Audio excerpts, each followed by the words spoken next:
Hi guys, welcome back to another GGF video review. Today we'll be checking out this relatively new mouse from CM Storm by Coolmaster. It's the Reaper Aluminium Gaming Mouse. It's from the Aluminium series. I've already reviewed the Mech keyboard, which I did previously, and they also have the Pulsar headset as well. I'm going to do this review a little bit differently. I'm going to compare this to some other products that are out on the market, similar price range, just to give you an idea on how this mouse compares. Straight up, I'm going to tell you this is probably going to be my new gaming mouse from now on. It's been a while since I've sort of changed mice. My previous mouse has been the TT Esports Thuron, purely because of the shape. It feels well. It doesn't have a ton of features, and I play well in. I've only played first-person shooters, but I've been using this for a few weeks now, and I must say it is a damn good mouse, and I'll cover some of the reasons why later on. Some of the main features is it's got an Avago 9800 sensor in it. It's got 8200 DPI, and it uses an Omron switch for the left and right mouse clicks, so that is one of the highest quality switches you can get there. Some of the other main features with this mouse is it's got 128K of onboard memory, so yes, it does save your profiles on the mouse. So if you're on the go, you go to LAN parties, your profiles will be on there, and you can go from software to mouse, from mouse to software. I'll show you that later on. Inches per second, if you're not sure about that, that's how fast the mouse moves from left and right. If you're a sort of a pro gamer, this will be important to you. Most people, it won't matter. For this mouse, it's 150 inches per second. Some other mice in the same price range, you've got the Corsair M65, which is 160 inches per second. And then from the Razer side, the Taipan and the Death Adder are both 200 inches per second. So it's not too far off those.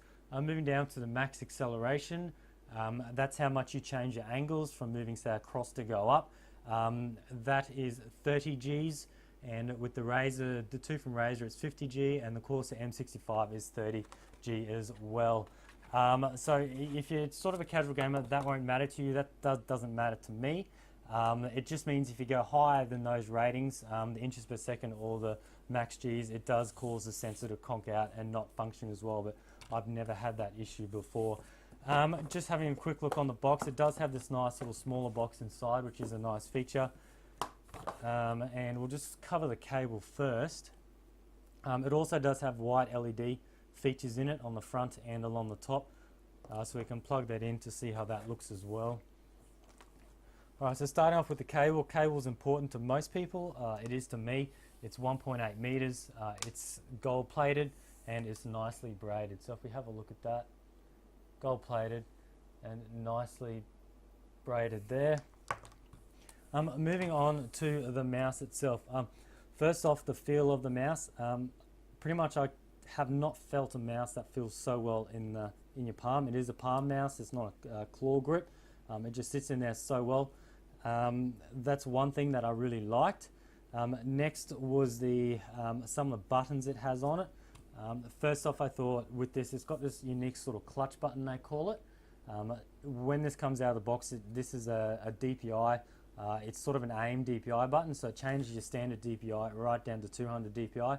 So if you're playing a sniper game and you hold this down, it actually sort of slows the DPI right down to 200 until you let it go. So it's really good for aiming, but that's just the default setting. You can definitely change this in the software, and I'll show you that later on, but it's good how it comes like that. And it's actually really nice how once it's in your palm, not everyone's hands will be the same, but for me, my sort of thumb doesn't sit on it the whole time, whereas buttons normally on mice are all the way on the side. This one just sits on, and then when I need it, I can either just sort of slightly, you don't even need to be on the whole button, you can just be on the side, and it still sort of clicks down. And it's sort of a nice click, and it's the same as the two top left and right mouse buttons. They're all high quality switches, and it's none of that cheap sort of tacky switches you get on some sort of cheaper mice that you feel. Another thing I like, which is important to me, are the DPI switches up and down. So it does have an up and a down. These come default as DPI up and down. I don't like the ones that just have a single button where you have to cycle through a rotation. Because say you go up too high, I can go straight back down. You don't have to go in a cycle and keep going. So that's another feature I really like. Moving on to the design, it's definitely a left-handed, a right-handed mouse. That's what I am. It's not really a left-handed mouse. It doesn't really feel right. It might feel right for left-handed, but it is definitely aimed as a right-handed mouse. It doesn't have any buttons on the right side. That's not a big issue for me. I'm not a fan of having buttons on the side. I'm an FPS gamer. I really just need a good feeling mouse with maybe 1 or 2 buttons I can program on the side, and definitely DPI is a bonus for me on the top, which I do like. I'll just plug it in and we can have a look at the lighting effects. I will sort of dim the lights a little bit later on just to see how it looks, but you do get the light along the top, and there are different modes, pulsating and that. And then once you plug it in the first time and the software detects it, it does sort of flicker a bit with the lights, and it does have some nice lights on the sort of the front, bottom, sort of like car lights. So when they're on your desk with the lights off, it does have a nice glow. Moving on to the scroll wheel, it does have a very unique scroll wheel. I haven't seen a mouse before that has sort of a full aluminium scroll wheel. It does have sort of jagged little edges for the grip. It did take me a little bit while to get used to this. It's not your traditional rubber. It is a little bit stiffer. It just takes probably a day or two just to get used to the standard, the new feel, because you do have to put a little bit more force on it. But apart from that, I sort of got used to it, no worries. It does also have the aluminium top, like the aluminium series does. I'm not sure if they're going to bring out covers you can swap, but at this stage this is the only one. You could paint this, but it's not really a main feature. It's not really a selling point of the mouse, but you can undo it by just getting a screw all the way in there and just taking it off. There aren't any weights in this mouse. It is actually weighted really well. You don't really need weights in a mouse. I guess it's just an extra feature. Sometimes you like to change your weights per game, but for me this comes weighted exactly how I like it, and I was able to start using it straight away. We'll just have a look at the different lights. I actually put the lights, dim the actual lights down so we can see the different lights that actually come on the mouse. Okay, so I got the lights down a bit. You can also adjust the brightness in the software. I think that's a real good bonus as well. A lot of software with mice you can't actually do that, so it is good that you can actually see. It's actually a slider. You can slide up or down or have it completely off, and there you can see the lights on the front as well.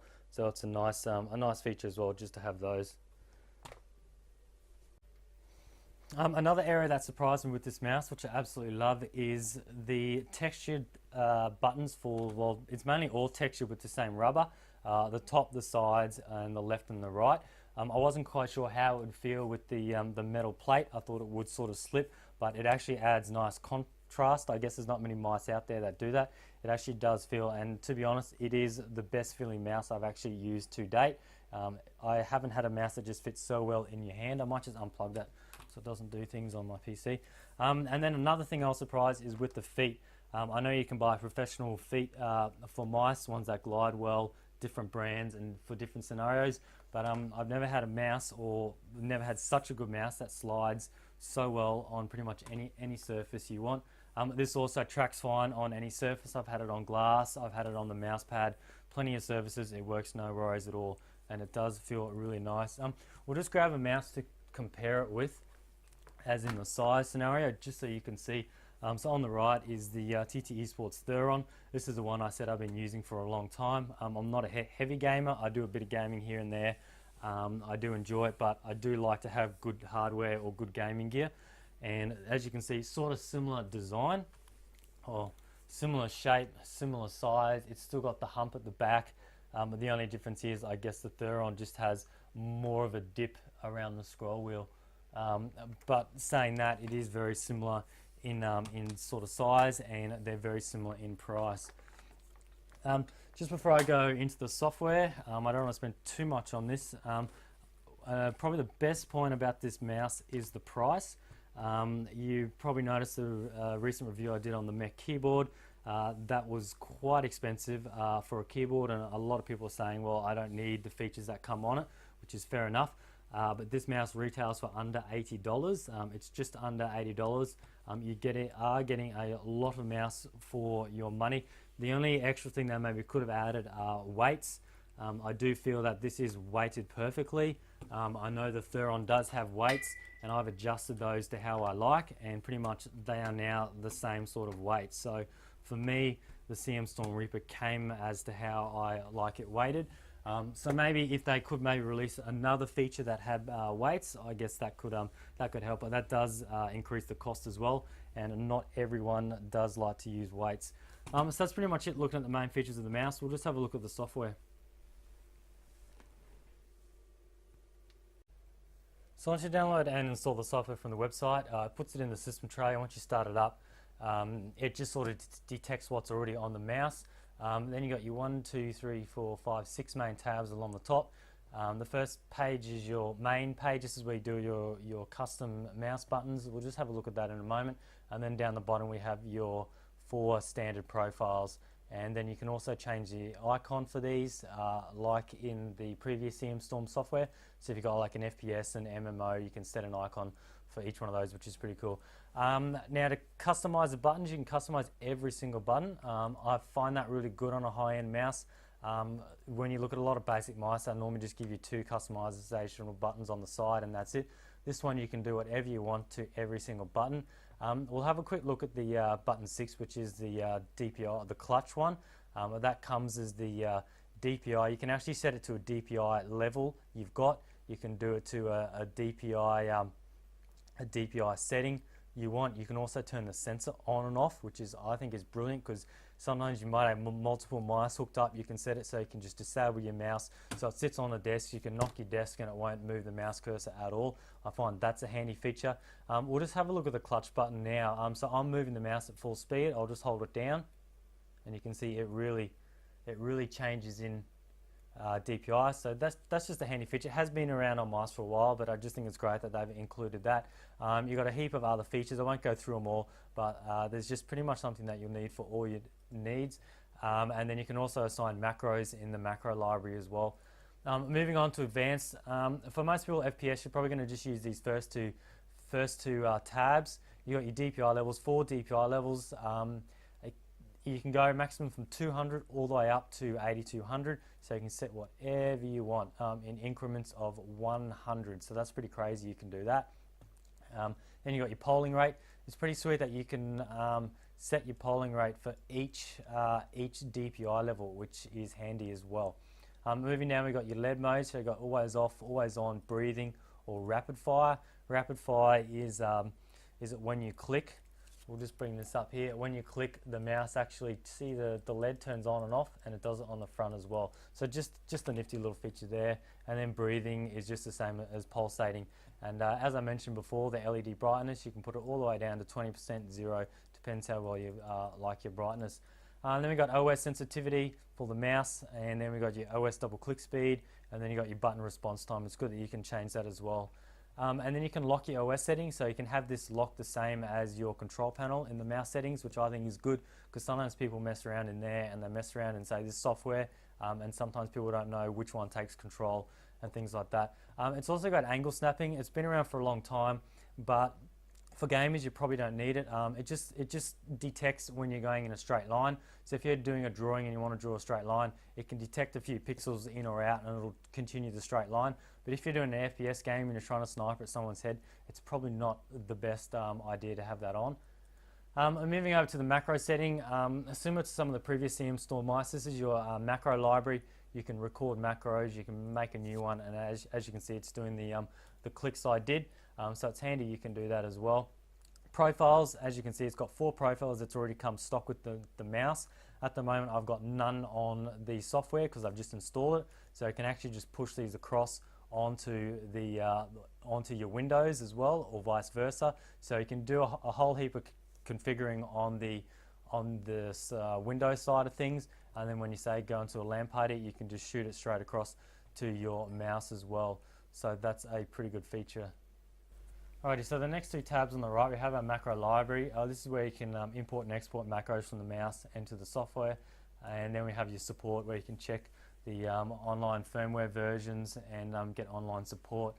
So that's pretty much it for this mouse. As I said before, this is going to be my new primary gaming mouse. I do a lot of FPS. I've been using it for a bit and it's absolutely fantastic. It feels right, it's weighted right, it's got a nice texture on it. It slides like no other mouse I've used before, and it's got the advantages of a few cool lighting modes and the clutch button on the side as well. It doesn't have some mice do cost more and they have a lot more features, but all because something has a heap of features doesn't necessarily mean it should be worth a heap more. This has the right features that you need and it's priced accordingly. I want to thank CM Storm for sending me this mouse to review, and stay tuned for more videos in the future.